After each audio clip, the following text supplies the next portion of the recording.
England, 1828. The afternoon sun filtered through the tall windows of Hartwell Manor, casting golden patterns across the worn floorboards of the servants' corridor. Evelyn Ashford moved quietly through the shadows, her arms laden with freshly laundered linens that needed to be placed in the guest chambers.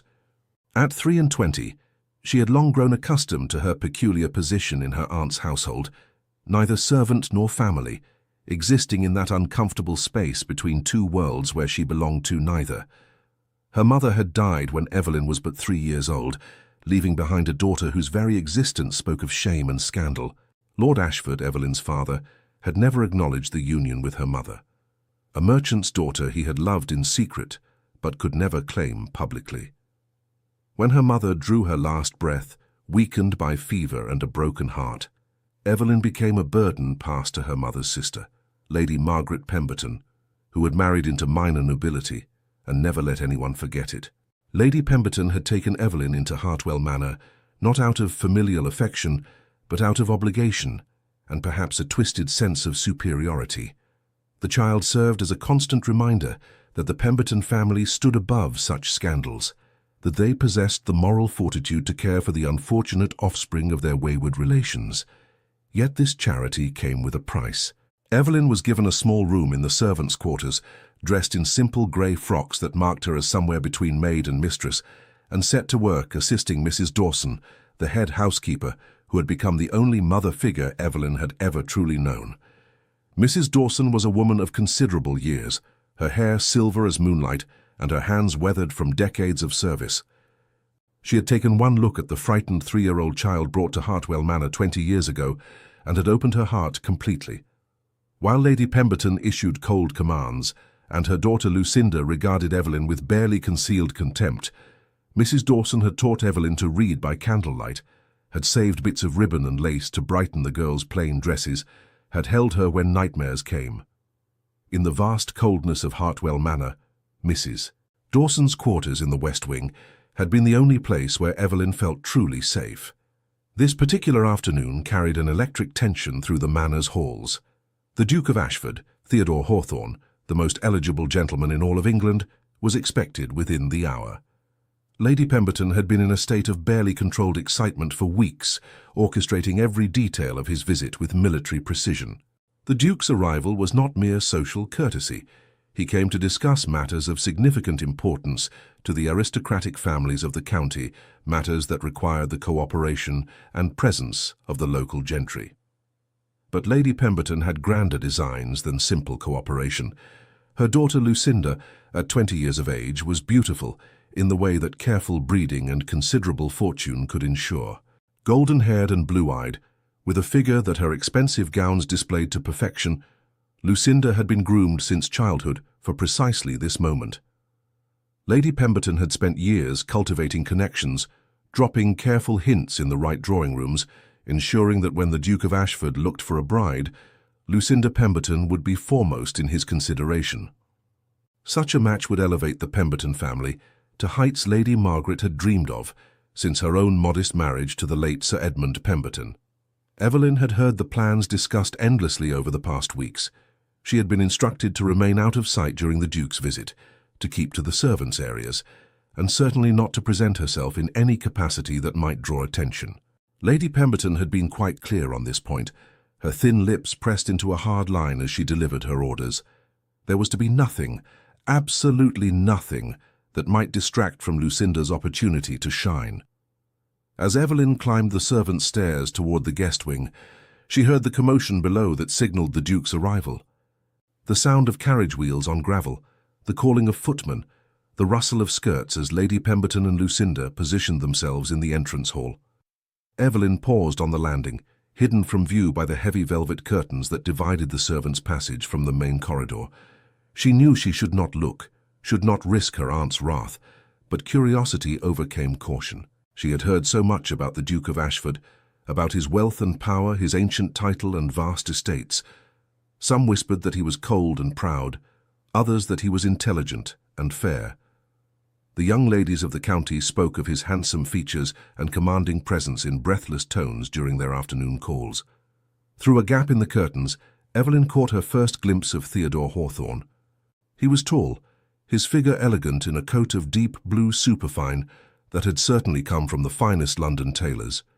His hair was dark, almost black, and brushed back from a face that was indeed handsome, but held something more interesting than mere physical beauty. There was intelligence in those grey eyes, and perhaps a touch of weariness, as though the weight of his position and responsibilities had marked him in ways that his privileged life could not entirely conceal. He moved with the unconscious grace of a man accustomed to command, yet there was no arrogance in his bearing as he greeted Lady Pemberton with proper courtesy. Evelyn watched as Lucinda performed her practiced curtsy, rising with a calculated smile that she had rehearsed before her mirror countless times. The Duke bowed politely, his expression pleasant, but revealing nothing of his thoughts. Lady Pemberton ushered them all toward the drawing-room, her voice bright with false warmth, as she discussed the weather and the conditions of the road from London. Evelyn knew she should move along, should complete her tasks, and disappear before anyone noticed her presence. But something held her there, her fingers gripping the linens in her arms as she watched the distinguished party disappear into the drawing-room. A strange sensation had settled in her chest, something she could not quite name. It was as though the very air in the manor had shifted, as though some invisible thread had been pulled taut, connecting her to the tall figure of the Duke in ways she could not begin to understand. She shook herself free of such fanciful thoughts and hurried along to the guest chambers, where she set about her work with practiced efficiency. The Duke would occupy the finest rooms, of course, with their view over the gardens and their furnishings of polished mahogany and rich fabrics. Evelyn smoothed the linens on the great four-poster bed, arranged fresh flowers in the porcelain vases, ensured that every detail met the exacting standards Lady Pemberton demanded. As she worked, she could hear the distant murmur of voices from below, the occasional bright laugh from Lucinda that carried a note of performance rather than genuine mirth. The afternoon stretched into evening, and Evelyn retreated to the kitchens to help Mrs. Dawson oversee the preparation of dinner. The older woman moved more slowly these days, her joints stiff with age, and Evelyn had gradually taken on more of the physical demands of the housekeeper's role. They worked in comfortable silence, checking the roasted meats and the delicate pastries, tasting the sauces and adjusting the seasonings. The cook and her staff bustled about with the organized chaos that preceded any formal dinner, particularly one meant to impress a guest of the Duke's stature. "You've been quiet today," Mrs. Dawson observed, her shrewd eyes studying Evelyn's face. "More so than usual." Evelyn managed a small smile. "I am well, Mrs. Dawson. Simply ensuring everything is perfect for Lady Pemberton's dinner." The housekeeper made a soft sound that might have been agreement or skepticism. She had long since learned to read the shadows in Evelyn's eyes, the small tells that betrayed her deeper feelings. "His Grace arrived this afternoon, I understand. Did you catch a glimpse of him?" "Only briefly," Evelyn admitted, her hands occupied with arranging delicate sugar flowers on a towering confection. "He seems very dignified." "Dignified," Mrs. Dawson repeated with a hint of amusement. "That's one word for it, I suppose. They say he's a good man for all his rank and fortune, fair to his tenants, generous with his patronage, not given to the excesses that ruin so many young men of wealth." Evelyn nodded, though her thoughts remained strangely unsettled. She had no reason to think further about the Duke of Ashford, no reason to let his presence disturb the careful equilibrium she had established in her constrained life. Yet she could not quite dismiss the memory of that moment on the stairs, the way something had shifted inside her when she saw him. Dinner was announced at 8 o'clock, and the household staff moved with choreographed precision to serve the elaborate meal. Evelyn remained in the background, as was proper, ensuring that Mrs. Dawson had everything she needed to supervise the service. Through the open doors leading to the dining room, she could see the glittering table, the finest china and silver brought out for the occasion, the candles casting a warm glow over Lady Pemberton's triumphant face. The Duke sat at the place of honour, with Lucinda positioned strategically to his right. Lady Pemberton had invited several other local families of consequence, ensuring that the evening had the appearance of a proper social gathering rather than an obvious attempt at matchmaking. Yet everyone present understood the true purpose of the dinner, and speculation buzzed through the room like bees around honeyed flowers. Evelyn caught fragments of conversation, as she moved through the shadows of the corridor, bringing messages from the kitchen or ensuring that the footman had fresh bottles of wine at the ready. The Duke spoke with intelligence and wit, discussing matters of politics and estate management with the gentlemen, turning to lighter topics when addressing the ladies. Lucinda laughed at his remarks with practiced charm, her fan fluttering in a display of coquetry that seemed to come as naturally as breathing. Yet even from her distant vantage point, Evelyn sensed something amiss. The Duke's smiles seemed polite rather than genuine, his attention to Lucinda courteous but lacking any spark of real interest. He participated in the evening's entertainment with perfect propriety, but there was a quality of remove about him, as though part of his mind remained elsewhere. The dinner concluded near midnight, with the guests retiring to the drawing-room for cards and conversation. Lady Pemberton was in high spirits, clearly pleased with how the evening had progressed. She cornered Evelyn in the hallway as the younger woman was carrying a tray of used glasses back to the kitchens. "Everything has gone splendidly," Lady Pemberton announced, her voice sharp with satisfaction. "The Duke was most attentive to Lucinda. I should not be surprised if we receive excellent news within the fortnight." "I am glad the evening pleased you, Aunt," Evelyn said quietly, keeping her eyes downcast. Lady Pemberton's expression hardened slightly. "You will remember what I told you. You are to keep to your duties and remain invisible during His Grace's stay. I will not have anything interfere with Lucinda's prospects. Do I make myself clear?" "Perfectly clear, Aunt." "Good. Now take those glasses to the scullery and then retire to your room. I do not wish to see you wandering about." Evelyn nodded and hurried away, her cheeks burning with the familiar sting of humiliation. She had long since learned not to expect kindness from her aunt, but the casual cruelty still had the power to wound. In the kitchens, she found Mrs. Dawson overseeing the cleaning, her lined face weary with exhaustion. "You should rest," Evelyn urged gently, taking the ledger from the older woman's hands. "I shall finish the evening's accounts and ensure everything is properly stored." Mrs. Dawson patted her hand with affection. "You're a good girl, Evelyn. Too good for this house if you want the truth of it." She lowered her voice, glancing around to ensure they were not overheard. "Your aunt's ambitions are writ plain across her face tonight. She's counting her chickens before they're hatched, mark my words." "Lucinda is very beautiful," Evelyn observed, though the words tasted oddly bitter on her tongue, "and accomplished. Surely the Duke would be fortunate to win her hand." Mrs. Dawson made that skeptical sound again. "Beauty and accomplishments are well enough, but they don't make a marriage, child. There must be something more, something that speaks heart to heart." She studied Evelyn's face for a long moment, then sighed. "But what would an old woman know? I've never married after all. Go on with you now, and don't stay up too late with those accounts." Evelyn worked quietly in the stillness of the kitchens, her pen scratching across the pages of the household ledger as she recorded the evening's expenses.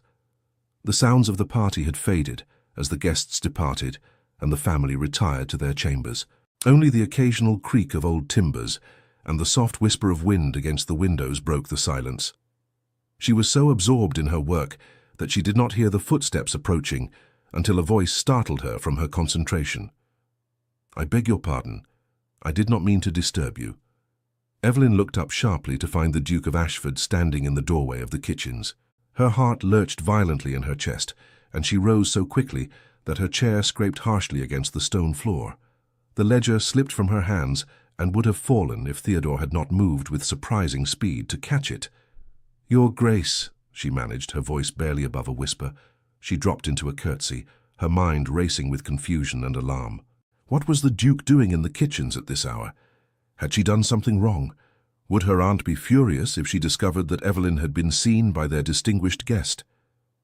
Theodore held the ledger for a moment, his grey eyes studying her with an intensity that made her breath catch.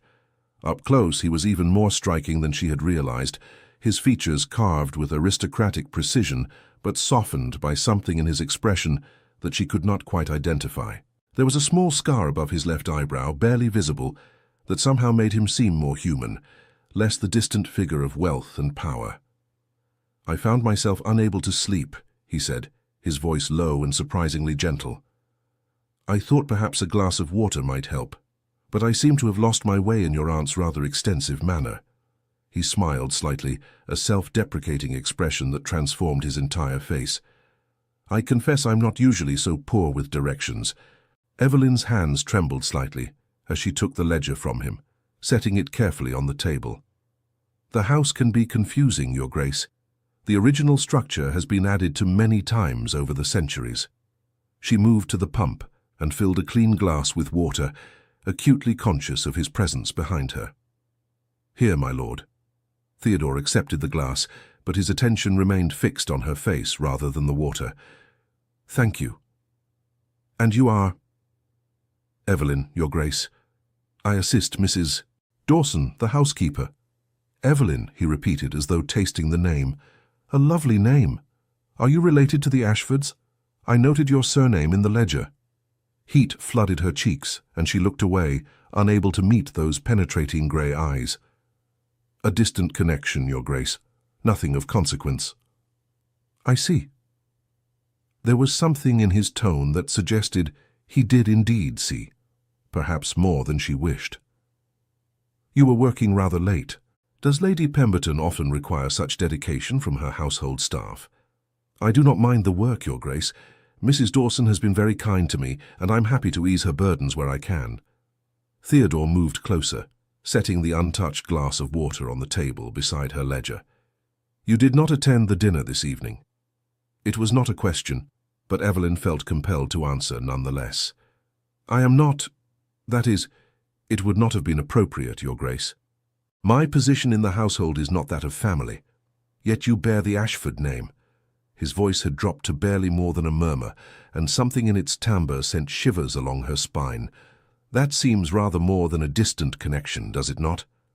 Evelyn's throat tightened with emotions she rarely allowed herself to acknowledge: the old shame, the lingering hurt of rejection, the weariness of existing always on the periphery of life. "My circumstances are complicated, Your Grace. I would not wish to burden you with the details." "What if I told you that I wished to know those details?" Theodore asked quietly. "What if I said that in the few moments since I entered this kitchen, I have found more genuine interest than in the entire evening of orchestrated pleasantries upstairs?" Evelyn's eyes flew to his face, searching for mockery or cruelty, but finding only sincerity and something else that made her heart pound. "Your Grace, Look at me," he said softly, and she found she could not resist the gentle command in his voice. When their eyes met fully for the first time, something profound and irrevocable occurred. It was as though the world narrowed to just the two of them standing in the candle-lit kitchen, as though every moment of both their lives had been leading inexorably to this precise instant. Theodore drew in a sharp breath, his hand lifting unconsciously as though he might reach for her before he caught himself. "Forgive me," he said, his voice rough with an emotion Evelyn could not name. "I should not have intruded upon your evening. I should return to my chambers." But he did not move, and neither did she. They stood frozen in that moment, the air between them crackling with unspoken recognition. Evelyn felt as though she were standing on the edge of a precipice, knowing that one more step would send her tumbling into unknown territory from which there would be no return. The sound of footsteps on the stairs above broke the spell. Theodore stepped back quickly, his expression shifting into the composed mask he had worn throughout the dinner. "Thank you for the water, Miss Ashford. I trust I can find my way back now." He turned and left the kitchen with swift strides, leaving Evelyn standing alone in the flickering candlelight, her heart racing and her hands shaking. She pressed her palms flat against the table, trying to steady herself, trying to make sense of what had just transpired.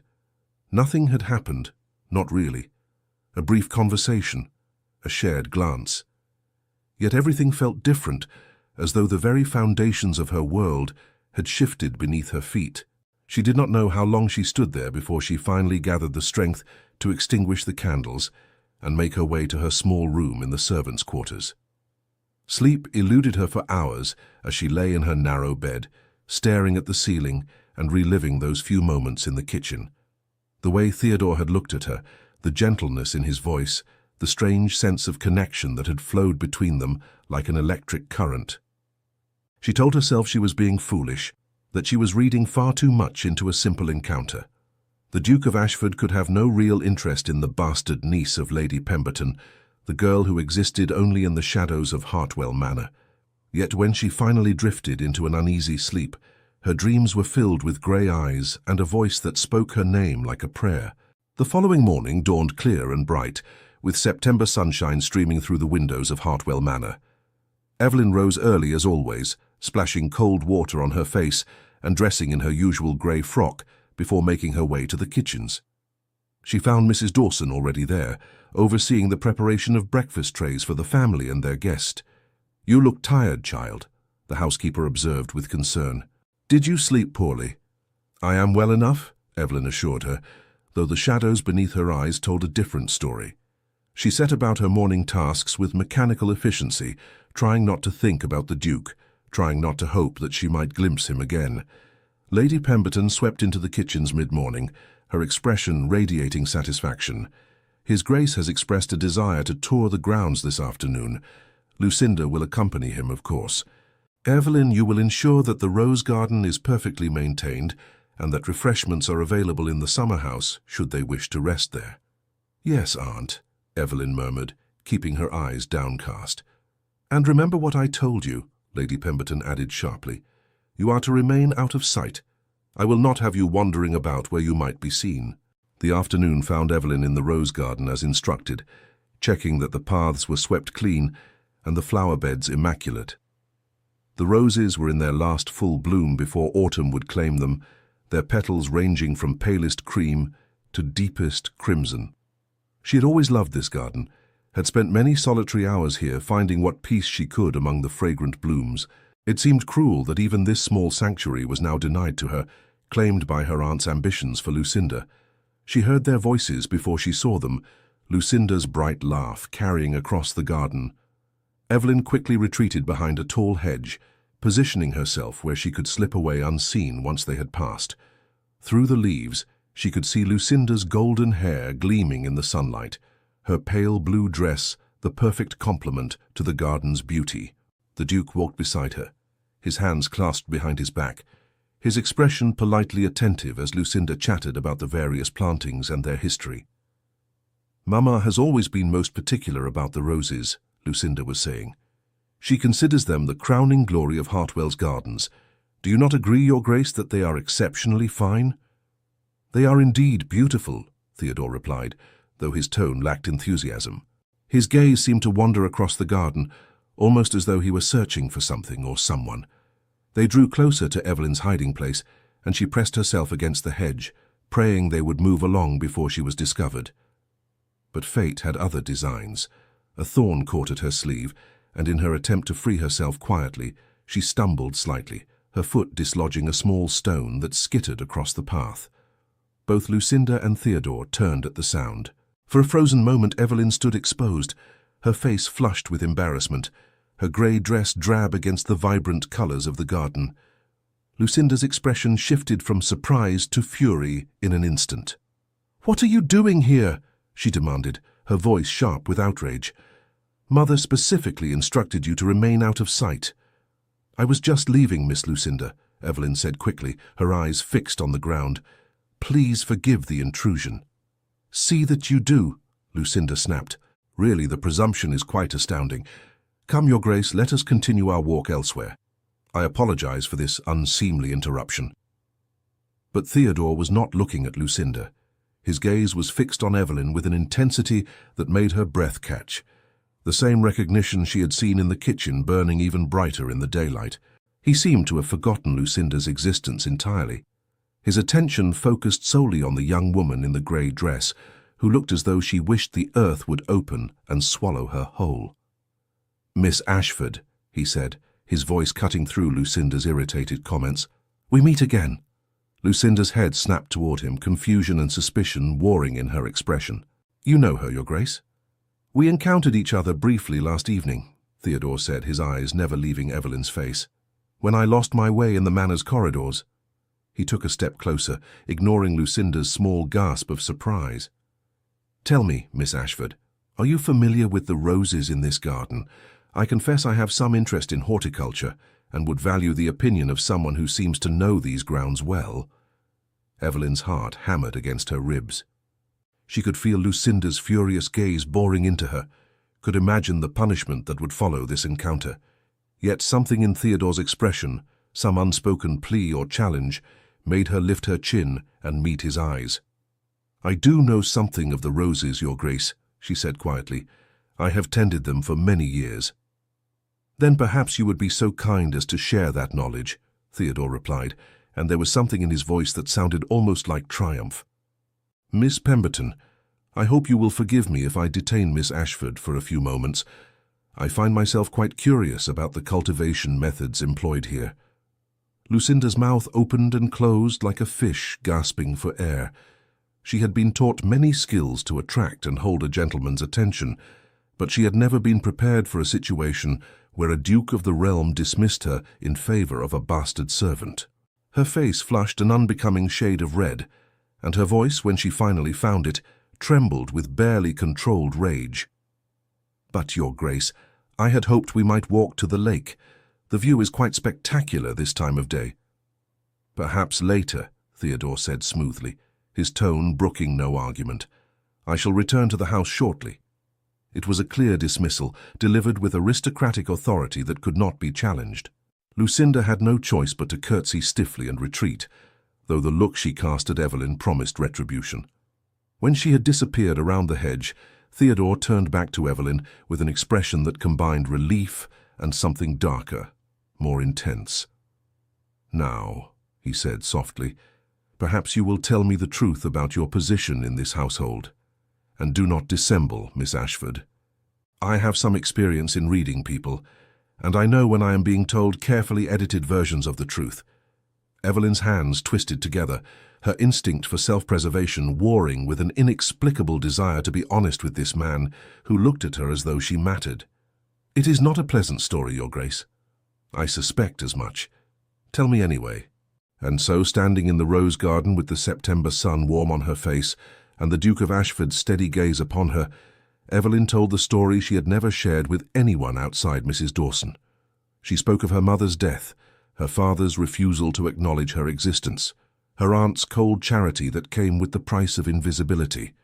The words tumbled out in a rush, as though a dam had broken inside her, and with them came tears she had not permitted herself to shed in years. Theodore listened in silence, his expression growing progressively darker as the tale unfolded. When she finally fell quiet, her voice hoarse and her cheeks wet with tears, he stepped closer still, pulling a pristine handkerchief from his pocket and offering it to her with such gentleness that it broke something in her chest. "Your aunt is a fool," he said flatly, "and cruel besides. That she could have you in her house all these years and fail to see your worth speaks to a poverty of spirit I find contemptible." Evelyn accepted the handkerchief with trembling hands, dabbing at her eyes. "You are kind to say so, Your Grace, but—" "I am not being kind," Theodore interrupted. "I am being truthful. From the moment I saw you last night in the kitchen, from the first instant our eyes met, I knew that I had found something precious beyond measure. I do not expect you to understand this, Miss Ashford, or perhaps even to believe it. I barely understand it myself, but I know with absolute certainty that I cannot leave this house without ensuring that you are protected, that you are given the respect and care you deserve." Evelyn stared at him, unable to process what she was hearing. "Your Grace, you cannot mean— that is, we have barely spoken. You do not know me." "Then I shall endeavor to remedy that situation," Theodore replied, a smile touching his lips that transformed his entire countenance. "With your permission, of course, I would very much like to know you, Evelyn Ashford. I would like to know everything about you, your thoughts, your dreams, what makes you smile and what causes you sorrow. I realize this is highly irregular, and I am violating every rule of proper courtship, but I find I do not care about conventions when faced with something that feels this profoundly right." "But Lucinda," Evelyn whispered, "my aunt's expectations—" "Are of no consequence to me," Theodore said firmly. "I will not be maneuvered into a marriage, no matter how carefully your aunt has laid her plans. I am master of my own fate, Miss Ashford, and I choose to pursue a connection that speaks to my heart rather than one that serves social ambition." He reached out slowly, giving her time to move away if she wished, and took her hand in his. The touch sent fire racing through her veins, and she gasped at the intensity of her reaction.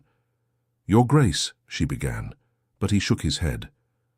"Theodore," he said quietly, "when we are alone, I would very much like to hear you say my name." "I cannot," Evelyn protested weakly, though her fingers curled around his of their own volition. "It would not be proper." "Then we shall have to make it proper," Theodore replied. His thumb traced gentle circles on the back of her hand, and his grey eyes held hers with an intensity that made rational thought nearly impossible. "I am going to court you, Evelyn Ashford. With your permission, I am going to call upon you, to speak with you, to learn everything there is to know about the remarkable woman I discovered in a midnight kitchen. And at the end of that courtship, if you will have me, I am going to make you my Duchess." The world seemed to tilt on its axis. Evelyn heard the words but could not quite believe them, could not reconcile this declaration with everything she had ever known about her place in the world. "You cannot be serious," she whispered. "I am nobody, nothing. I have no fortune, no connections, no family of any worth. Your position, your responsibilities. My responsibilities include ensuring my own happiness and that of my future family," Theodore said. "And I have learned, Miss Ashford, that happiness cannot be found in marriages of convenience or political alliance.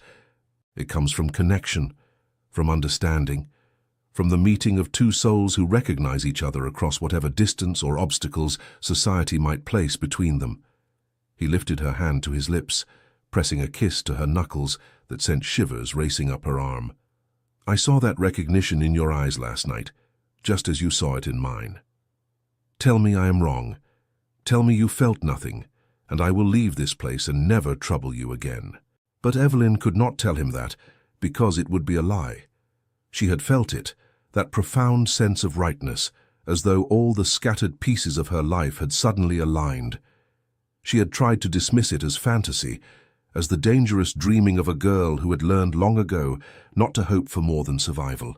Yet here stood Theodore Hawthorne, Duke of Ashford, declaring his intentions with a conviction that made her believe for the first time that perhaps her life could hold more than shadows and service. "I felt it," she admitted, her voice barely audible. "But I am afraid, Your Grace. Theodore, I am afraid of hoping, afraid of what will happen when my aunt discovers your interest, afraid of all the ways this could end in heartbreak." "Then we shall face those fears together," Theodore said simply. "But I will not let them rob us of what might be. Trust me, Evelyn. Trust that what we feel is real and worth fighting for." Their conversation was interrupted by the sound of approaching footsteps. Theodore released her hand with obvious reluctance, stepping back to a more appropriate distance. Mrs. Dawson appeared around the hedge, her expression carefully neutral, though her eyes darted between them with sharp intelligence. "Begging your pardon, Your Grace, but Lady Pemberton has sent me to inquire if you would care for refreshments in the summer house. Miss Lucinda is waiting there." "Thank you, Mrs. Dawson," Theodore replied smoothly. "Please inform Lady Pemberton that I shall join her shortly. I was just admiring the roses with Miss Ashford here. She has been most informative about their care." Mrs. Dawson's eyebrows rose fractionally, but she merely curtsied and withdrew. Theodore turned back to Evelyn, lowering his voice to a murmur that only she could hear. "I must go and perform my social obligations, tedious though they may be, but I shall find a way to speak with you again before I depart Hartwell. This conversation is far from over, Evelyn. In fact, I rather think it has only just begun." He bowed elegantly and strode away, leaving Evelyn standing amid the roses with her thoughts in complete disarray. She pressed her hands to her burning cheeks, trying to steady her breathing, trying to convince herself that what had just transpired was real and not some elaborate dream from which she would soon awaken. Mrs. Dawson returned a few moments later, her lined face creased with concern. "Child, what have you done? Lady Pemberton is in a towering rage." Miss Lucinda returned to the house in tears, claiming that His Grace dismissed her in favor of speaking with you.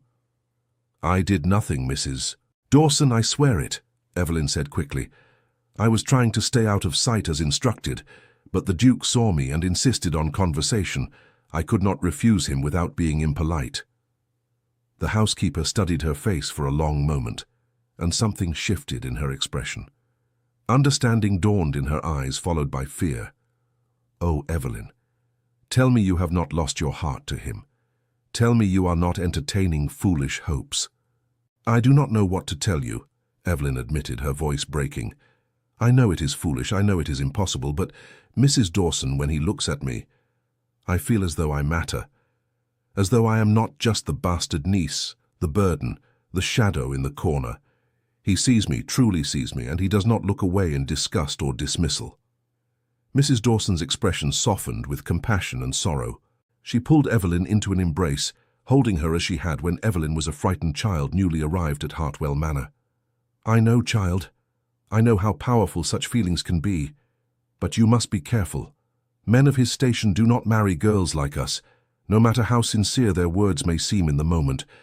And your aunt, oh Evelyn, your aunt will make your life a misery if she suspects the Duke's attention has been diverted from Lucinda to you." "I know," Evelyn whispered against the older woman's shoulder. "I know all of this. But Mrs. Dawson, what if he truly means what he says? What if this is real?" "Then God help you both," Mrs. Dawson murmured, "for the storm that is coming will test you in ways you cannot yet imagine. Come now, you must compose yourself and return to your duties. Act as though nothing has transpired. Perhaps, if we are fortunate, the Duke will depart tomorrow, and this will all fade like a dream." But Evelyn knew, even as she nodded and dried her tears, that this would not fade. Whatever had begun between her and Theodore Hawthorne had taken root too deeply to be dismissed or forgotten. For better or worse, her life had been irrevocably altered by those moments in the rose garden. The remainder of the day passed in a haze of tension. Lady Pemberton summoned Evelyn to her private sitting room that evening, her face rigid with fury. Lucinda sat nearby, dabbing at red-rimmed eyes with a lace handkerchief, the picture of wounded sensibility. "You have overstepped yourself most grievously," Lady Pemberton began without preamble. "I do not know what arts you employed to attract His Grace's attention, but I will not tolerate such scheming in my household. You will remain in your room for the duration of the Duke's visit. You will not show your face anywhere he might see you. Is that understood?" "Yes, Aunt," Evelyn replied quietly, her hands clasped before her. "I should turn you out entirely," Lady Pemberton continued, her voice shaking with rage. "After all the charity I have shown you, all the kindness, to have you repay me with such betrayal." "Mother, please," Lucinda interjected, though her voice held more calculation than distress. "Perhaps we are overreacting. Surely His Grace was merely being polite to a member of the household. Tomorrow I shall have another opportunity to secure his interest. He cannot truly prefer that drab little mouse to me." Lady Pemberton's expression shifted, hope warring with suspicion. "You are quite right, my dear. Of course he was merely being polite. His breeding would demand no less. We shall pretend this unfortunate incident never occurred." She turned her cold gaze back to Evelyn. "You are dismissed. Remember what I have said. I do not wish to see you again until after His Grace has departed." Evelyn curtsied and fled the room, her heart pounding. She made her way to her small chamber and sank onto her narrow bed, wondering how everything had become so complicated so quickly. Through her tiny window, she could see the lights of the main rooms where Theodore and the other guests were no doubt enjoying their evening meal. Was he thinking of her? Did he regret his impulsive declaration in the garden? Or had it all been merely a momentary interest that would fade with the morning light? She did not know how long she sat there before a soft knock came at her door. Mrs. Dawson entered, carrying a tray with bread, cheese, and tea. "You missed dinner," the housekeeper said gently, setting the tray on the small table. "I thought you might be hungry." "Thank you," Evelyn murmured, though she had no appetite. "Mrs. Dawson, what am I to do?" The older woman sat beside her on the bed, taking her hand. "You must be strong, child. Whatever comes, you must remember that you are worthy of love and respect, no matter what your aunt or anyone else might say. Your birth does not define your value. Your circumstances do not determine your worth." "The Duke said something similar," Evelyn said softly. "He called my aunt cruel for failing to see it." "Did he now?" Mrs. Dawson's lips curved in a small smile. "Then perhaps he is wiser than most men of his station. But wisdom does not always translate to action, Evelyn. He may mean well, but the pressure he will face from his own family, from society, will be immense. A duke does not marry a penniless bastard without consequences. I know, Evelyn whispered. I know all of this, yet I cannot help but hope. Then hope, Mrs. Dawson said, squeezing her hand. But hope carefully, child, and prepare yourself for the possibility that this may not end as you wish. The following morning, Evelyn obeyed her aunt's command and remained in her room. She could hear the sounds of the household below, the preparations for breakfast, the murmur of voices. Mrs. Dawson brought her meals and what news she dared share. The Duke had been quiet during breakfast, responding to Lucinda's attempts at conversation with polite but distant courtesy. Lady Pemberton had grown increasingly agitated as the morning wore on, clearly sensing that her carefully laid plans were going awry. In the early afternoon, Mrs. Dawson appeared at Evelyn's door with an unusual expression, part concern, part barely suppressed excitement. "The Duke has requested a private interview with Lady Pemberton," she reported in a whisper. "They are closeted in the library this very moment. Your aunt looked quite triumphant as she went in, no doubt expecting a proposal for Lucinda's hand." Evelyn's heart sank. Of course. Whatever Theodore had said in the garden, whatever she had allowed herself to believe, the reality was unchanged.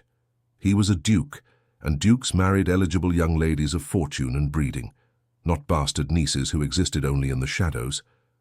"I see," she managed, her voice steady despite the pain blooming in her chest. "Then it is as we expected.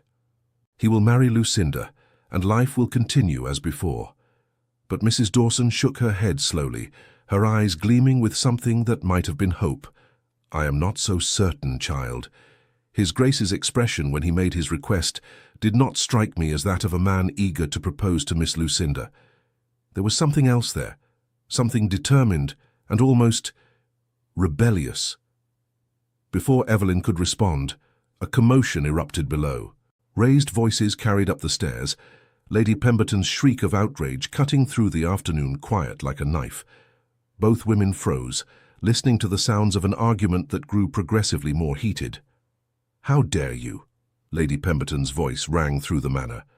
"After all the courtesy I have shown you, after opening my home and introducing you to my daughter."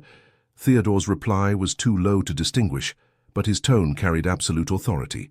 More shrieking from Lady Pemberton, then the sound of a door slamming with tremendous force. Footsteps pounded up the main staircase, and Mrs. Dawson quickly pulled Evelyn back from the door. "Stay here," the housekeeper commanded. "Do not show yourself until we know what has transpired." But Evelyn could not obey. She slipped from her room and made her way to the servants' staircase that opened onto the upper gallery. From this vantage point, hidden behind a carved pillar, she could see Lady Pemberton pacing the hallway like a caged animal, her face contorted with fury. Lucinda stood nearby, her expression a mixture of shock and humiliation. "The audacity!" Lady Pemberton spat. "The absolute audacity of the man! To come into my home to accept my hospitality, and then to make such a preposterous demand." "What did he want, Mother?" Lucinda asked, her voice small and frightened. "What did he say?" Lady Pemberton whirled on her daughter. "He has asked permission to court Evelyn. That insignificant, worthless little bastard. He has declared his intention to pursue her hand in marriage." The words struck Evelyn like a physical blow. She gripped the pillar for support, certain she must have misheard, but Lucinda's wail of despair confirmed that she had heard correctly. "How could he prefer her to me?" Lucinda sobbed. "What has she done to bewitch him? Mother, you must forbid it, you must send her away." "I have already informed His Grace that I will grant no such permission," Lady Pemberton said coldly. "I have told him in no uncertain terms that Evelyn is my ward and that I will not countenance any connection between them. The girl will be sent to a convent in Yorkshire tomorrow morning. I have a cousin who is abbess there. Evelyn will take vows and live out her days in prayer and contemplation, far from any opportunity to corrupt the Duke's judgment." Evelyn's blood turned to ice. A convent. Tomorrow.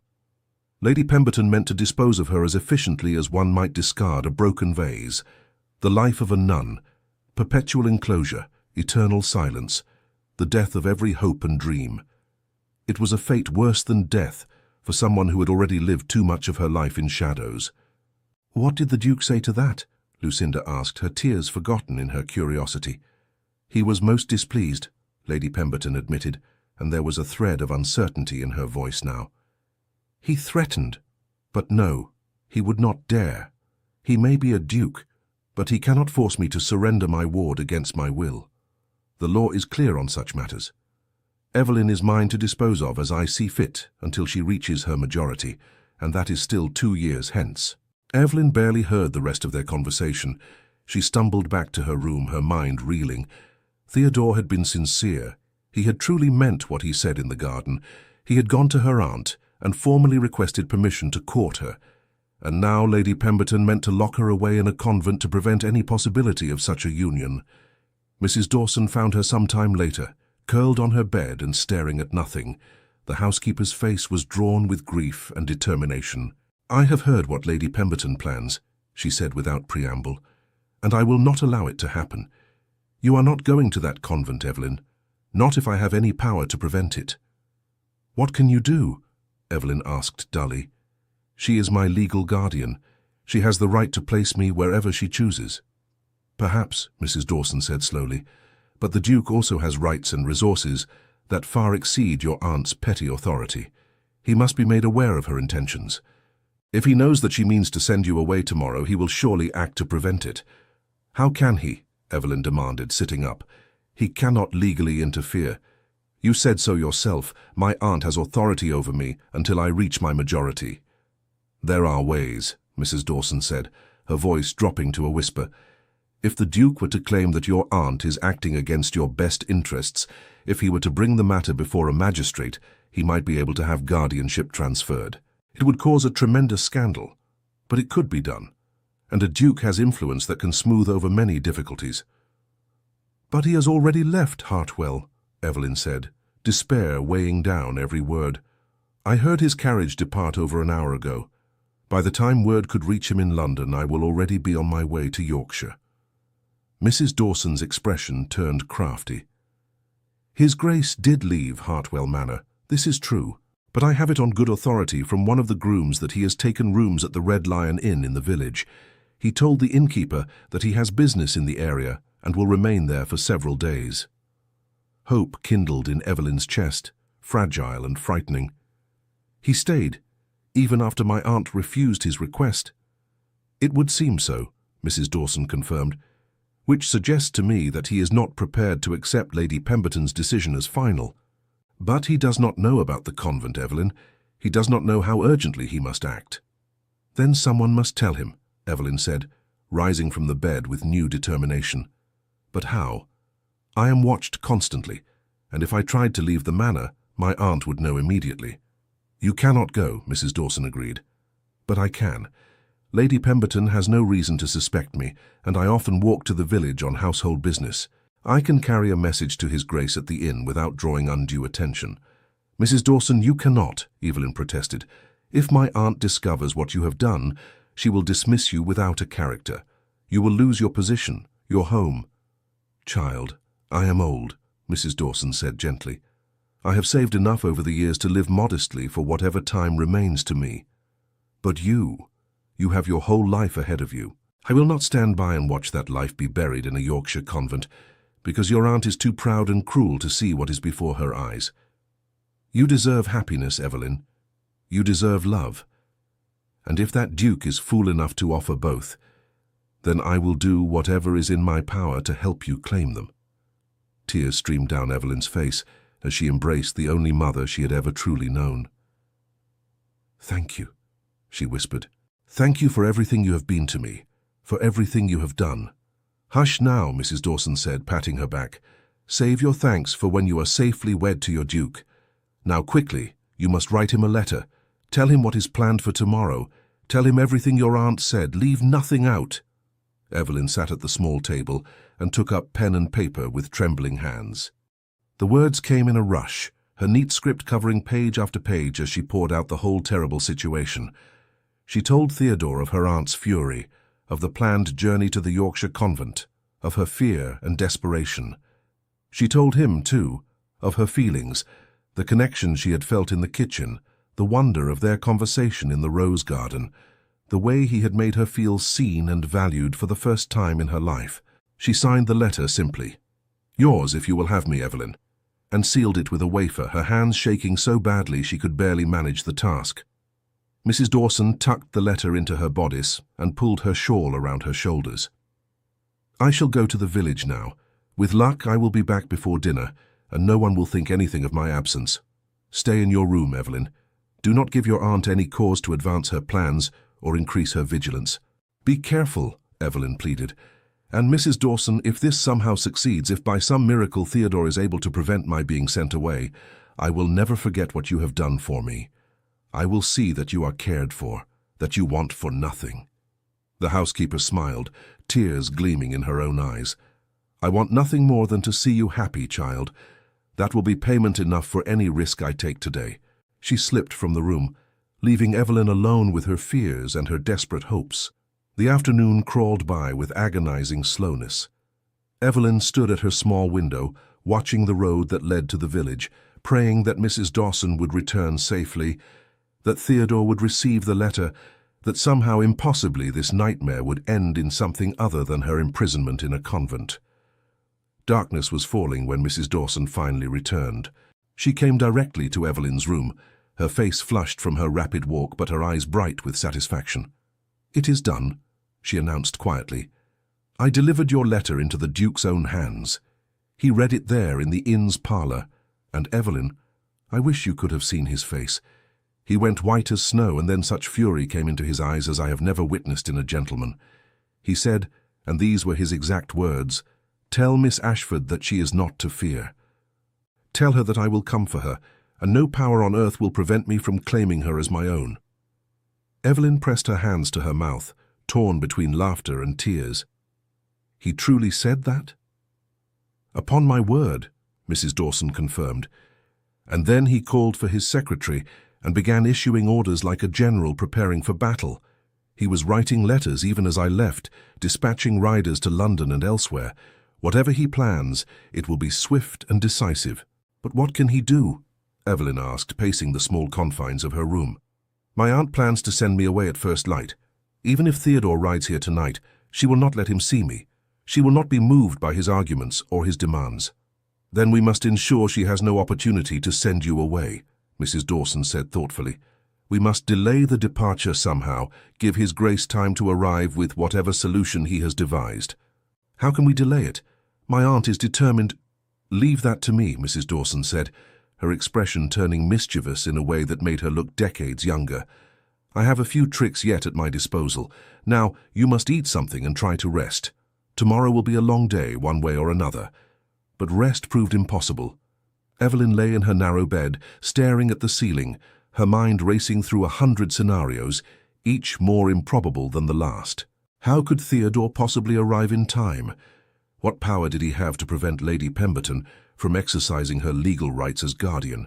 And even if he somehow succeeded in keeping her from the convent, what then? Her aunt would never consent to their marriage, and without that consent any union would be considered scandalous at best, illegal at worst. Dawn came all too soon, grey and misty. Evelyn heard the sounds of the household stirring, preparing for the journey to Yorkshire. Lady Pemberton's voice carried up the stairs, sharp with commands to the servants. A carriage was being prepared, trunks loaded with the few possessions Evelyn would be permitted to take to her new life behind convent walls. Mrs. Dawson appeared with a breakfast tray, her face carefully neutral. "Your aunt wishes you to be ready within the hour," she reported. "The carriage leaves at 8 o'clock. "Has there been any word?" Evelyn asked desperately. "Any sign of—" "None yet, Mrs." Dawson interrupted gently, glancing toward the open door. "But the morning is young, much can happen in an hour." Evelyn forced herself to eat a few bites of bread, though it tasted like ashes in her mouth. She dressed in her travelling clothes, a simple brown dress and cloak that her aunt had provided, suitable for a woman entering religious life. As she fastened the cloak, her fingers brushing against the plain fabric, she felt the full weight of her powerlessness. She had no fortune, no connections, no recourse against her aunt's authority. Theodore might be a duke, but even dukes were bound by the laws of England, and those laws gave guardians tremendous power over their wards. At 7:30, Lady Pemberton herself appeared at Evelyn's door, her expression cold and satisfied. "It is time. The carriage awaits. You will cause no trouble, no scenes. You will go quietly and with whatever dignity you can muster, and you will not attempt to contact the Duke or anyone else. Is that understood?" "Yes, Aunt," Evelyn said quietly, her voice devoid of emotion. What else could she say? What else could she do? "Good. Come along then. The sooner we have you settled in your new home, the sooner we can put this unfortunate incident behind us." Evelyn followed her aunt down the stairs, Mrs. Dawson trailing behind with tears streaming down her weathered face. In the entrance hall, Lucinda waited, her expression triumphant. The servants stood in a line, as was customary when a member of the household departed, their faces carefully blank, though several of the younger maids dabbed at their eyes with their aprons. The carriage stood ready in the drive, the horses pawing at the gravel. A trunk containing Evelyn's few belongings had already been strapped to the back. Lady Pemberton's own maid would accompany Evelyn on the journey, serving as both companion and guard against any attempt at escape. As Evelyn stepped out into the misty morning, her heart breaking with every step, a commotion erupted at the gates. The sound of multiple horses approaching at speed, voices calling out commands. Lady Pemberton froze, her face draining of colour. "What is the meaning of this?" she demanded as a party of riders swept up the drive. Theodore Hawthorne rode at their head, magnificent in riding clothes of dark green, his face set with determination. Behind him came his secretary, a stern-looking gentleman in sober attire, and two others whom Evelyn did not recognize, but whose bearing suggested positions of authority. Theodore dismounted before his horse had fully stopped, striding toward the assembled group with such command that even Lady Pemberton stepped back involuntarily. His eyes found Evelyn immediately, and the relief and fierce possessiveness in that gaze made her knees weak. "Your Grace," Lady Pemberton sputtered, rallying her composure. "What is the meaning of this intrusion? You have no right—" "I have every right," Theodore interrupted, his voice cutting through her protests like steel. "Gentlemen, if you would be so kind as to present the documents." The stern gentleman stepped forward, producing several papers sealed with official-looking stamps. "I am Mr. Aldridge, magistrate of this county. I have here an emergency petition filed by His Grace the Duke of Ashford, requesting immediate review of Miss Evelyn Ashford's guardianship based on allegations of mistreatment and coercion." Lady Pemberton's face went from white to red in an instant. "This is outrageous. I am her legal guardian, appointed by her own father's will." "A father who never acknowledged her existence," Theodore said coldly. "A father who abandoned both mother and child. The legitimacy of such guardianship is questionable at best, but we need not debate that point, Lady Pemberton, because I have found a far more elegant solution to this dilemma." He turned to the second gentleman, who stepped forward with a warm smile that contrasted sharply with the tension of the moment. "Allow me to introduce the Archbishop of Canterbury's personal representative, Father Benedict. He has graciously agreed to perform a rather urgent ceremony." Evelyn's heart lurched violently. "Theodore, what are you—" "I am doing what I should have done the moment I saw you in that kitchen," Theodore said, moving to stand directly before her. He took both her hands in his, heedless of the watching servants and Lady Pemberton's strangled gasp of outrage. "I am claiming you as my own, Evelyn Ashford. I am asking you to marry me, here and now, this very morning. Once we are wed, your aunt's guardianship becomes void. You will be my wife, my duchess, and no power on earth can send you to a convent or anywhere else against your will." "You cannot do this," Lady Pemberton shrieked. "I forbid it. She is my ward. She is under my authority." "For approximately 3 more minutes," Mr. Aldridge said calmly, consulting his pocket watch.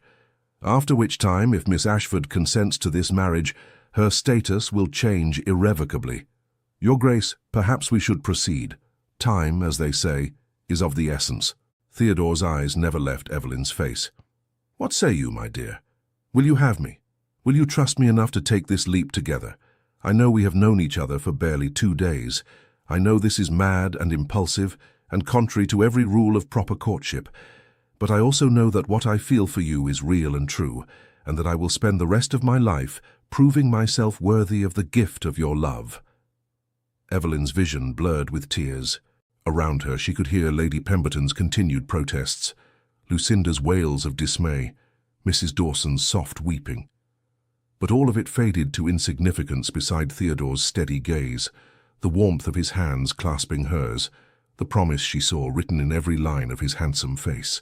"Yes," she whispered, then louder with more conviction than she had ever felt about anything in her life. "Yes, Theodore, I will marry you." His smile transformed the misty morning into something glorious. He raised her hands to his lips, kissing them with such tenderness that her tears spilled over completely. "Then let us waste no more time. Father Benedict?" The ceremony that followed would later be described by those present as the most extraordinary wedding they had ever witnessed. It took place not in a church, but on the gravel drive of Hartwell Manor, with a stunned household as witnesses. Evelyn, in her plain brown travelling dress, and Theodore in his riding clothes, spoke their vows with Father Benedict presiding. Lady Pemberton continued to protest throughout, threatening legal action and social ruin, but her voice grew progressively weaker as the reality of the situation became clear. When Father Benedict pronounced them man and wife, Theodore drew Evelyn into his arms and kissed her with such passion and tenderness that several of the watching maids sighed audibly. Lady Pemberton made one last attempt to intervene, reaching for Evelyn's arm as though to pull her away, but Theodore moved smoothly to block her, his expression turning cold and dangerous. "Touch my wife again, madam, and you will discover precisely how unpleasant I can make life for those who threaten what is mine," he said quietly. "Evelyn is now the Duchess of Ashford. She is under my protection, my care, my authority. You have no further claim on her whatsoever. In fact, I suggest you consider your own position most carefully. Should I choose to make known the full extent of your abuse and neglect of your ward, your reputation in society would be destroyed utterly. The only reason I do not do so immediately is out of consideration for my wife's sensibilities. She has suffered enough at your hands. I will not add to her pain by creating a public scandal." Lady Pemberton's mouth worked soundlessly. Beside her, Lucinda collapsed against her mother, sobbing hysterically. The household servant stood frozen in shock, unable to process what they had just witnessed. Theodore turned to Mrs. Dawson, who hovered nearby with tears streaming down her face. "You must be the redoubtable Mrs. Dawson, whose letter gave me the warning I needed to act in time. You have my eternal gratitude, madam. My wife has told me of your kindness to her over the years, of how you have been the only mother she has known. I hope you will consent to come with us to Ashford House and continue in a position of honour within our household. Her Grace will need familiar faces around her as she adjusts to her new life." Mrs. Dawson curtsied deeply, her voice breaking with emotion.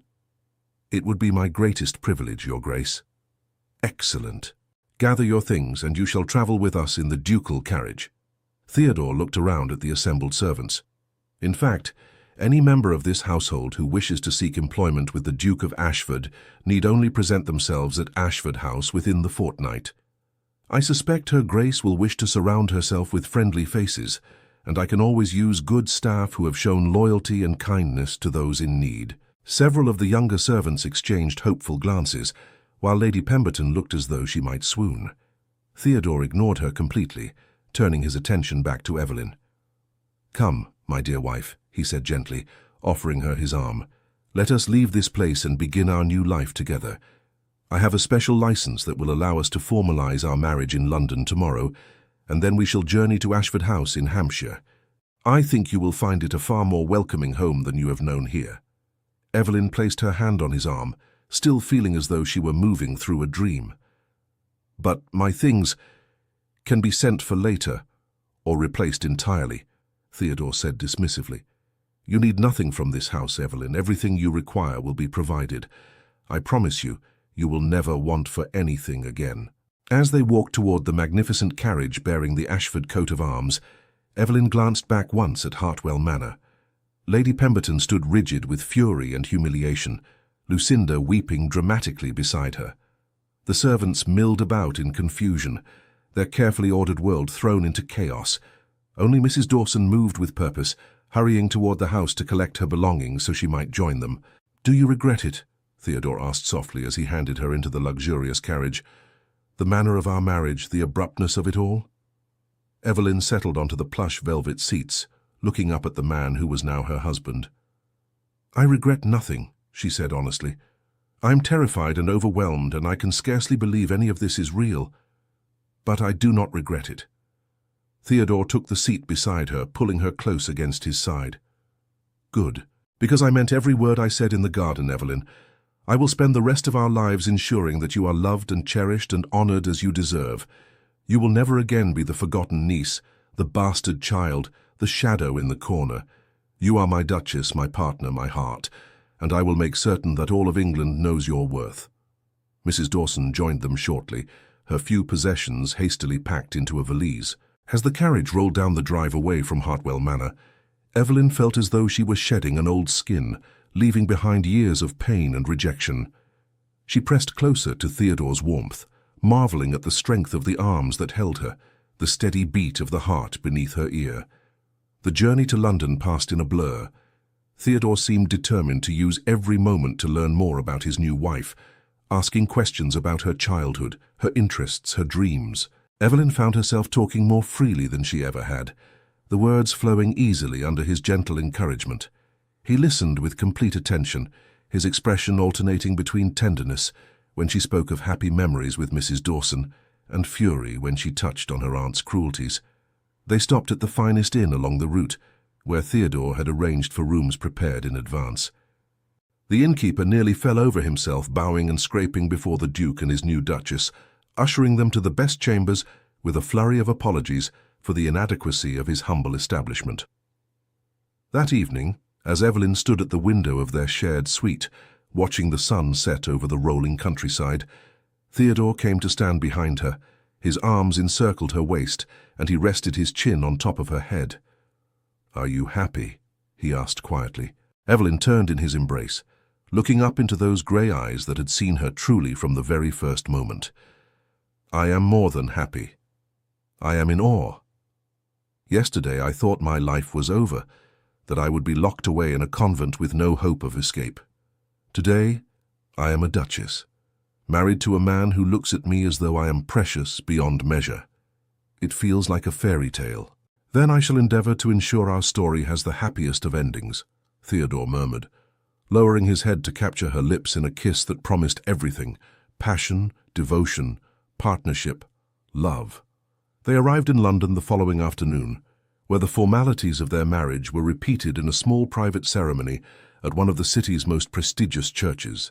Theodore had invited only his closest confidants, his man of business, his secretary, a few trusted friends from his club. News of the Duke of Ashford's sudden marriage had already begun to spread through the ton, creating a sensation that would fuel gossip for months to come. In the days that followed, as they prepared to journey on to Ashford House, Evelyn had her first taste of what life as a duchess would entail. Theodore took her to the finest modistes on Bond Street, insisting she be outfitted with an entirely new wardrobe befitting her station. He introduced her to his solicitors, ensuring that she understood the considerable fortune that was now at her disposal. He presented her to his aunt, the Dowager Duchess of Pemberton, a formidable woman who took one look at Evelyn and declared her a vast improvement over those insipid misses who have been throwing themselves at my nephew for years. But it was when they finally arrived at Ashford House that Evelyn truly understood the magnitude of the change in her circumstances. The estate sprawled across the Hampshire countryside, its ancient stone walls covered in ivy, its gardens laid out with mathematical precision. The house itself was a masterpiece of architecture, with soaring ceilings, priceless artwork, and furnishings that spoke of generations of wealth and taste. The staff lined up to meet their new mistress, over 100 servants whose livelihoods now rested in Evelyn's hands. She felt overwhelmed by the responsibility, intimidated by the thought of managing such a vast household. But Theodore stood beside her, his presence a steady anchor, and Mrs. Dawson had been installed as head housekeeper, her familiar face a comfort amid so much strangeness. "Welcome home, Your Grace," the butler intoned formally. Your Grace. The title still sounded foreign to Evelyn's ears, impossible to associate with herself. Yet when she looked at Theodore and saw the pride and love shining in his eyes, she felt something shift inside her. Perhaps she could grow into this role. Perhaps, with time and support, she could become the Duchess that Ashford House deserved. The first weeks of married life passed in a whirlwind of activity. Evelyn had much to learn about managing the household, about the social obligations of her new position, about navigating the complex world of the aristocracy. Theodore proved himself an attentive and patient husband, guiding her through the intricacies of her duties without ever making her feel inadequate. He seemed to take genuine pleasure in watching her grow into her role, celebrating each small victory as she mastered some new aspect of running the great estate. But more than that, Theodore courted her with a dedication that took her breath away. Despite the fact that they were already married, he seemed determined to win her heart properly. He brought her flowers from the greenhouse each morning, rare blooms that filled their private chambers with perfume. He took her riding across the estate, showing her every corner of the land that was now hers as well as his. He read to her in the evenings by the fire, sharing his favorite books and asking for her opinions on everything from poetry to politics. And at night, when they retired to their shared chambers, Theodore made love to her with such tenderness and passion that Evelyn discovered depths of feeling she had never imagined possible. He worshipped her body as though it were a precious gift, murmuring endearments against her skin, making her feel beautiful and desired in ways that healed wounds she had not fully acknowledged. Mrs. Dawson thrived in her new position, her spirits lifted by the kindness and respect shown to her by both the Duke and Duchess. She had a comfortable suite of rooms, a generous salary, and the satisfaction of seeing the child she had raised finally receiving the love and security she deserved. In the evenings, when her duties were complete, she would sometimes sit with Evelyn in the Duchess's private parlour, the two women sharing tea and conversation as they had done in the quiet moments at Hartwell Manor. "You have blossomed," Mrs. Dawson observed one evening, studying Evelyn's face with affectionate satisfaction. "There is a light in your eyes that was never there before, a confidence in your bearing. Marriage agrees with you, child." "Theodore agrees with me," Evelyn corrected with a soft smile. "He makes me feel as though I have value beyond my usefulness, as though I matter simply for being myself. I never knew such feelings were possible." "That is what love does," Mrs. Dawson said gently. "Real love, the kind that sees past surfaces to the heart beneath. His Grace is a rare man, Evelyn. Treasure what you have found together." "I do," Evelyn assured her. "Every moment of every day I am grateful for the miracle that brought him into my life." 3 weeks after their arrival at Ashford House, an invitation arrived that brought the first true test of Evelyn's new status. The Prince Regent himself was hosting a ball at Carlton House, and the Duke and Duchess of Ashford were commanded to attend. Theodore read the invitation with a slight frown, then looked at Evelyn with concern. "We need not go if you do not feel ready," he said immediately. "I can send our regrets, claim illness or pressing estate business." "No," Evelyn interrupted, surprising herself with her decisiveness. "I am your wife, your Duchess. I will not hide from society or give credence to those who might whisper that I am unworthy of my position. If we are to attend such events eventually, we may as well begin now." Pride flashed across Theodore's face. "You are magnificent," he said, pulling her into his arms. "And you are absolutely right. We shall attend, and society will see for themselves what a treasure I have claimed as my bride." The days leading up to the ball were filled with preparations. Evelyn's new wardrobe was extensive, but Theodore insisted that she needed something truly spectacular for her debut before the Prince Regent. He summoned the most fashionable modiste in London, who created a gown of silver silk that shimmered like moonlight with every movement. Sapphires from the Ashford family collection were reset into a magnificent necklace and earrings that complemented the gown perfectly. When Evelyn saw herself in the mirror on the evening of the ball, she barely recognized the elegant woman staring back at her. Gone was the plain grey dress and apologetic demeanour of Lady Pemberton's forgotten niece. In her place stood a duchess, regal and beautiful, with confidence born from the love of a man who saw her true worth. Theodore appeared in the doorway of her dressing room, resplendent in formal evening attire. He stopped short at the sight of her, his eyes darkening with appreciation and desire. "You will be the most beautiful woman in the room," he said huskily, "and I shall be the most envied man in all of England." The ball at Carlton House exceeded even Evelyn's most elaborate imaginings. The rooms blazed with the light of thousands of candles reflected in gilt mirrors and crystal chandeliers. The cream of English society filled the halls, bedecked in jewels and finery that represented fortunes. Music floated through the air, mingling with laughter and the rustle of silk. When the Duke and Duchess of Ashford were announced, a ripple of interest swept through the assembled guests. Everyone had heard the scandalous tale of the Duke's sudden marriage to his hostess's poor relation, the hasty ceremony performed to prevent the bride being sent to a convent. Speculation had run wild about the mysterious new Duchess, with some claiming she must be a great beauty who had bewitched the Duke, others suggesting he had been trapped by some clever scheme. The reality silenced many of the gossips immediately. Evelyn entered on Theodore's arm with natural grace, her bearing regal despite the butterflies churning in her stomach. She met curious stares with calm composure, her expression serene even as she felt the weight of hundreds of eyes upon her. The Prince Regent himself approached to greet them, his portly figure resplendent in a coat dripping with decorations. "Ashford, we had heard rumors of your marriage but scarcely credited them. You are not a man known for impulsive behavior. Perhaps I simply had not yet found sufficient cause for impulse, Your Highness," Theodore replied smoothly. "May I present my wife, the Duchess of Ashford?" Evelyn curtsied deeply, drawing on every lesson in deportment she had absorbed over years of watching Lucinda's careful training. "Your Highness, the honor is mine." The Prince Regent studied her with shrewd eyes, then smiled. "Ashford, you have done well for yourself. Beauty and grace are a rare combination. Welcome to court, Your Grace. We look forward to seeing more of you." It was a clear signal of approval, and the effect was immediate. Those who might have cut the new Duchess for her questionable origins now pressed forward to make her acquaintance. Invitations were extended, compliments offered, connections established. Theodore remained at Evelyn's side throughout, his hand at the small of her back a constant reassurance, his pride in her evident to all who observed them. The evening progressed with dancing and conversation.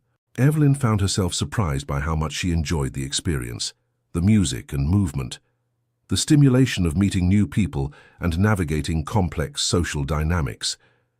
She had always possessed intelligence and charm, but Lady Pemberton had systematically suppressed those qualities.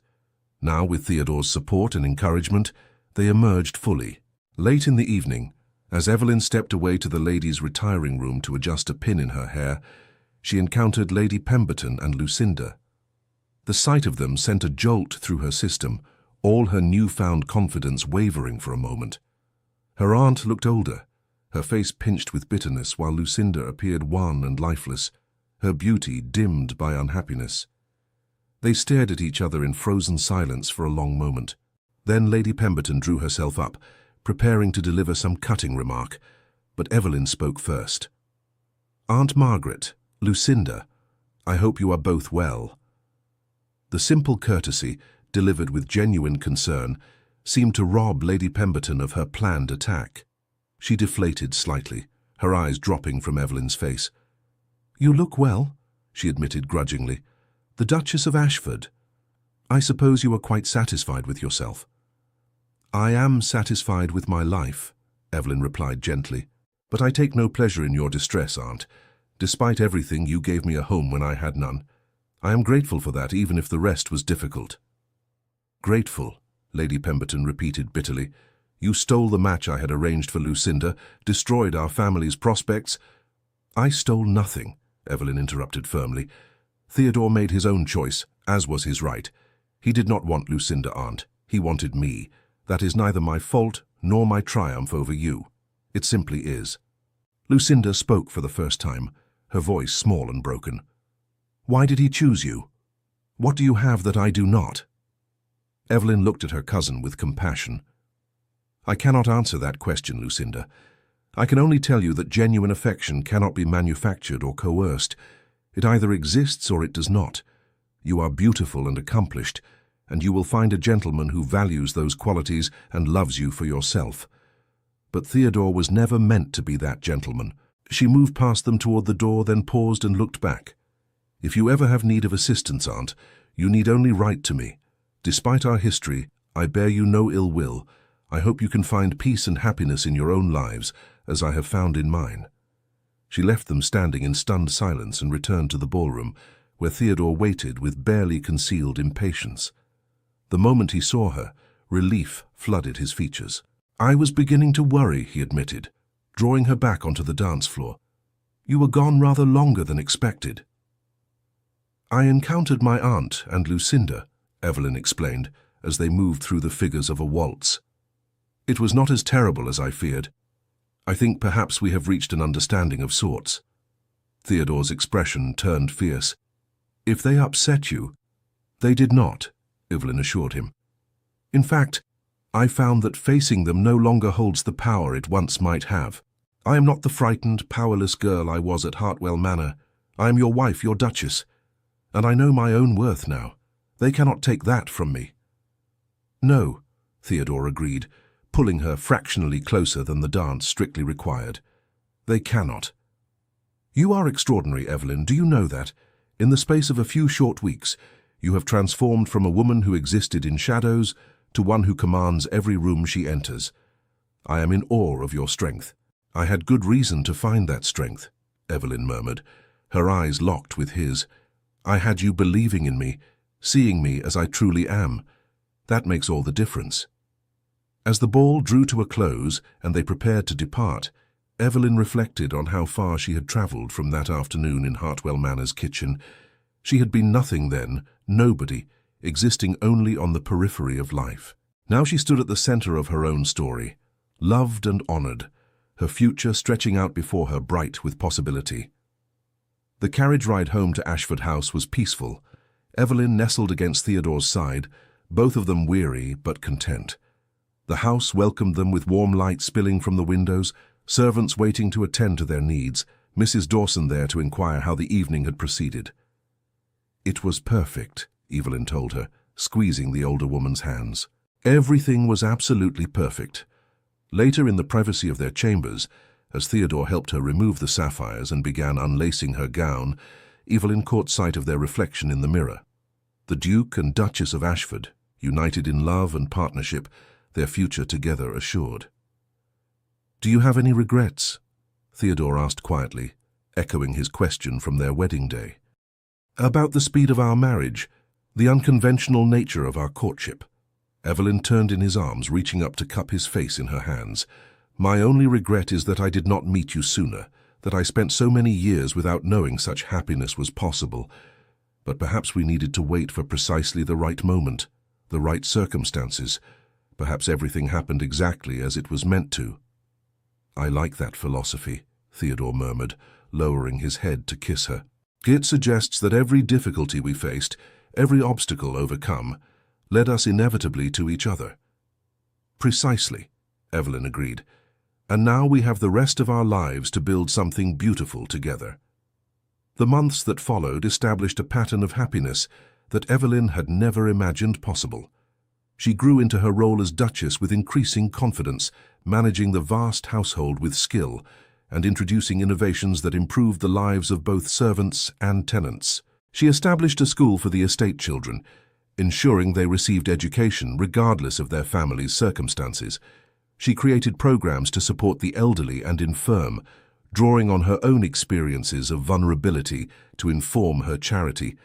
Theodore watched her flourish with undisguised pride. He had known from that first moment in the kitchen that Evelyn possessed extraordinary qualities. But even he was surprised by the depth of her compassion and the breadth of her capabilities. She was not content to be merely decorative, to fill the role of Duchess in name only. She engaged fully with every aspect of her position, using her power and resources to effect genuine change. Their marriage deepened with each passing day.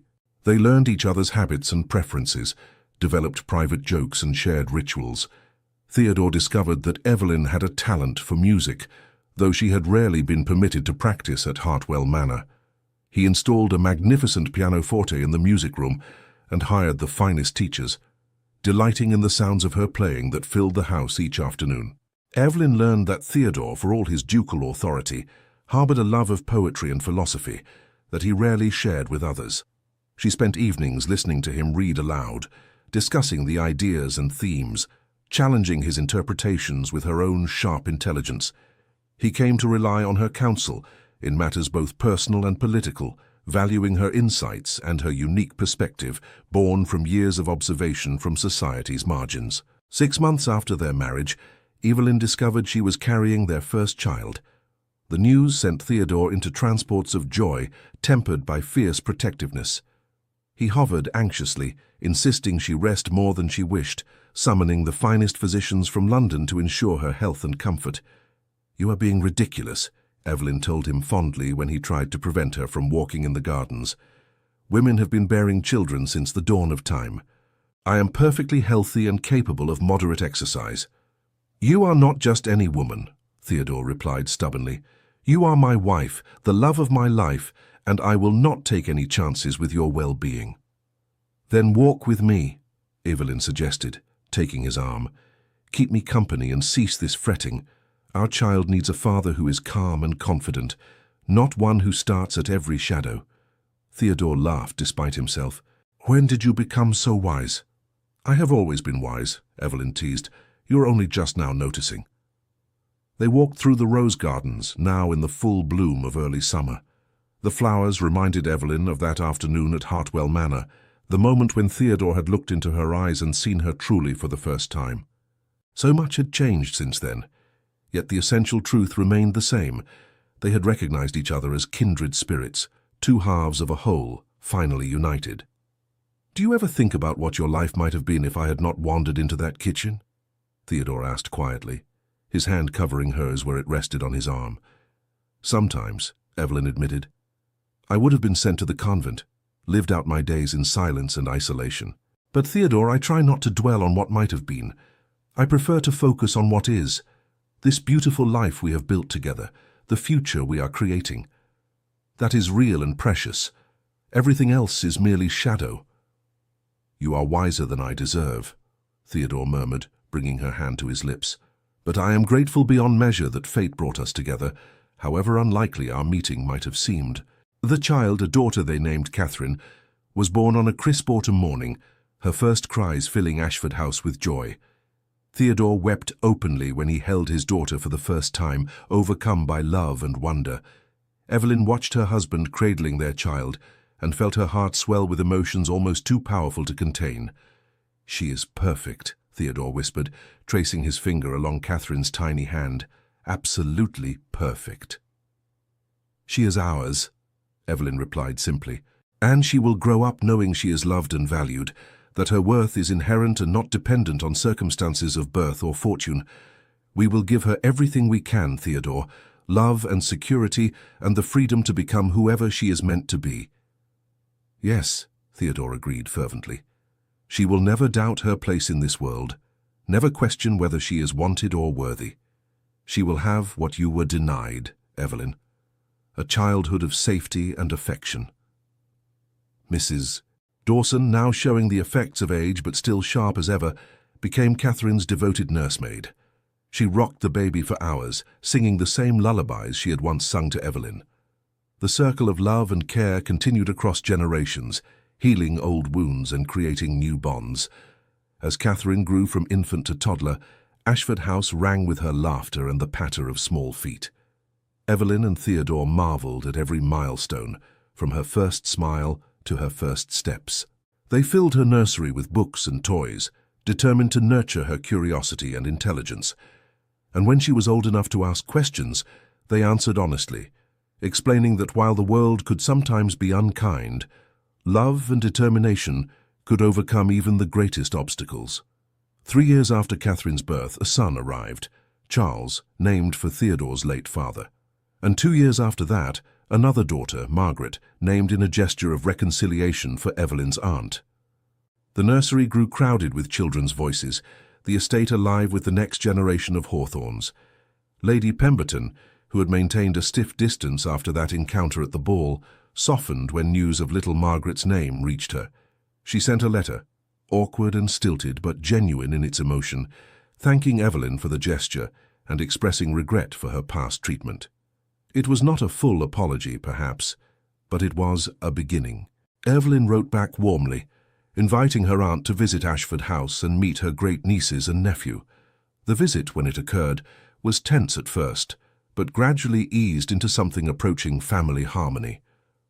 Lady Pemberton held baby Margaret with tears in her eyes, acknowledging that she had been wrong, that she had let pride and ambition blind her to what truly mattered.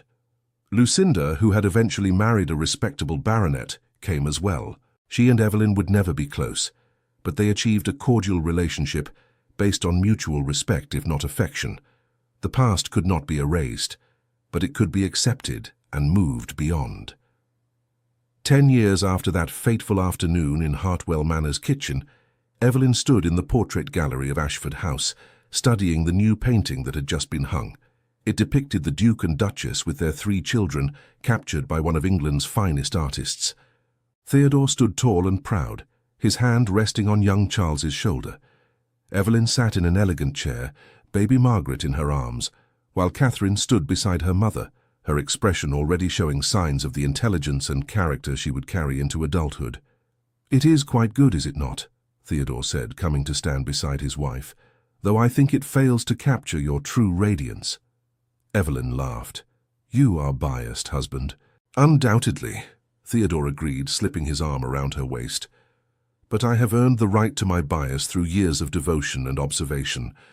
I know your face better than my own. I see the woman you were when I first encountered you in that midnight kitchen, frightened and uncertain but already possessing such hidden strength. And I see the woman you have become, confident, compassionate, beloved by all who know you. The transition has been extraordinary to witness." "I could not have made that transition without you," Evelyn said softly, leaning into his embrace. "You saw me when I was invisible to everyone else. You believed in me when I had ceased to believe in myself. You gave me not just a new life, Theodore, but a new understanding of what life could be." "We gave that to each other," Theodore corrected gently. "You think I was unchanged by our meeting. I was arrogant in my assumptions, certain that I knew what I wanted from life and marriage. Then I looked into your eyes and discovered I knew nothing at all. You taught me that love is not about social position or calculated advantage. It is about recognition and connection, about finding the one soul that answers your own across whatever distance or obstacles might separate you." They stood together in comfortable silence, contemplating the portrait and the journey it represented. From that first improbable meeting to this moment of established happiness, they had traveled far together. There had been obstacles and opposition, moments of doubt and difficulty, but they had faced each challenge united, their love growing stronger with each test survived. "Do you think Catherine will ask about my origins one day?" Evelyn wondered aloud. "About why she has no grandparents on my side, no family connections beyond what you have provided?" "Undoubtedly," Theodore replied. "She is too intelligent not to wonder. And when she asks, we shall tell her the truth, that you came from difficult circumstances, but rose above them through strength and grace. That her mother is the finest woman I have ever known, regardless of the circumstances of her birth. That love and character matter far more than bloodlines or fortune." "She will be proud to hear it," Evelyn said with certainty. "All our children will be. We are raising them to value substance over surface, to judge people by their actions rather than their origins. They will carry those lessons into the world and perhaps make it a better place for their presence." "They will indeed," Theodore agreed, "because they have you as their example, showing them daily what true nobility of spirit looks like." As the years continued to unfold, the Duke and Duchess of Ashford became known throughout England for their happy marriage and their progressive approach to their responsibilities. They championed causes that others overlooked, used their influence to effect meaningful change, and raised their children to be thoughtful, compassionate adults who understood the weight and privilege of their position. Evelyn never forgot the lessons of her early life, the pain of rejection, the loneliness of existing in shadows, the desperate hope that somehow things might be different. Those experiences informed everything she did as Duchess, making her sensitive to suffering others might overlook, determined to use her power to protect the vulnerable. Mrs. Dawson lived to see all 3 of her beloved charges reach adulthood, her final years comfortable and filled with love. When she passed peacefully in her sleep at the age of 82, the entire estate mourned. Evelyn wept as she had not wept since childhood, grieving the loss of the only true mother she had ever known. They buried Mrs. Dawson in the family plot at Ashford, a final acknowledgement of her true place in their hearts. Catherine grew into a woman of remarkable intelligence and compassion, eventually marrying a viscount who valued her mind as much as her beauty. Charles inherited his father's title and his mother's social conscience, becoming a respected voice in Parliament for reform and justice. Young Margaret, true to her namesake's determined nature, shocked society by declaring her intention to become a physician, one of the first women to pursue such a path in England. Theodore and Evelyn watched their children's choices with pride, supporting them even when society raised eyebrows or voiced disapproval. They had learned long ago that convention was no substitute for conviction, that the opinions of others mattered far less than the dictates of one's own heart and conscience. On their 25th wedding anniversary, Theodore arranged a private dinner in the Rose Garden, where he had first declared his intentions all those years ago. The flowers bloomed as beautifully as ever, their perfume carried on the warm evening breeze. A small table had been set with fine china and crystal, candles casting a golden glow as twilight deepened into night. "Do you remember standing here?" Theodore asked, taking Evelyn's hand across the table. "I was so certain, so determined. I knew I had found something precious, and I would not let anything stand between us." "I remember being terrified," Evelyn admitted with a smile. "Terrified of hoping, of believing that such happiness could truly be mine. But you were so convinced, so unwavering in your certainty. It gave me courage to take that leap of faith." "Best decision I ever made," Theodore declared. "Wandering into that kitchen, looking into your eyes, recognizing my future in an instant. Some might call it madness or impulse, but I knew, deep in my soul I knew, that you were meant to be mine, and I was meant to be yours." 25 years, Evelyn mused, her thumb tracing circles on the back of his hand. 3 children, countless memories, a life beyond anything I could have imagined. Theodore, you gave me everything, not just wealth and position, but dignity and purpose and love. You saw the woman I could become when everyone else saw only the bastard niece, the servant, the burden. That vision of yours transformed my entire existence. "You transformed yourself," Theodore corrected gently. "I merely provided the opportunity and support. The strength, the intelligence, the compassion, those were always yours, Evelyn. They simply needed room to flourish." They sat in comfortable silence as the stars emerged overhead, 2 souls who had found each other against all odds and had built something beautiful together. Their love story had begun in the most unlikely of circumstances, a midnight encounter in a manor kitchen, a desperate letter smuggled to an inn, a wedding performed on a gravel drive with a furious aunt as unwilling witness. It had all the elements of a fantastical romance, yet it was real and enduring, tested by time and circumstance and emerging stronger from every trial. "What do you suppose happened to Hartwell Manor?" Evelyn wondered idly. "I have not thought of it in years. Lady Pemberton sold it some time ago," Theodore replied. "The fortune from Lucinda's marriage was not sufficient to maintain it, and there were debts.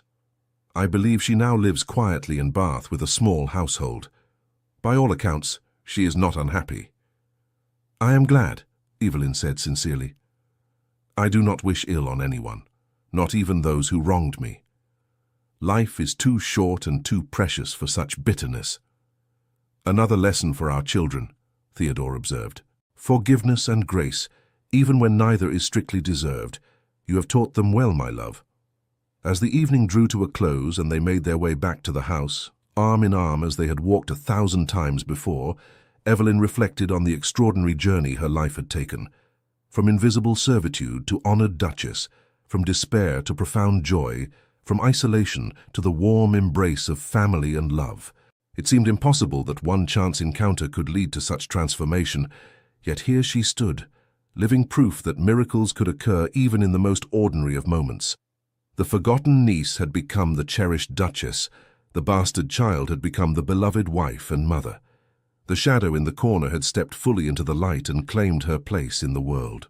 And all because a duke had lost his way in a manor's corridors and found himself in a kitchen at midnight, where a young woman with sad eyes had offered him water and, unknowingly, captured his heart forever. Their love story would be told and retold through the generations of Hawthorns who followed, becoming family legend.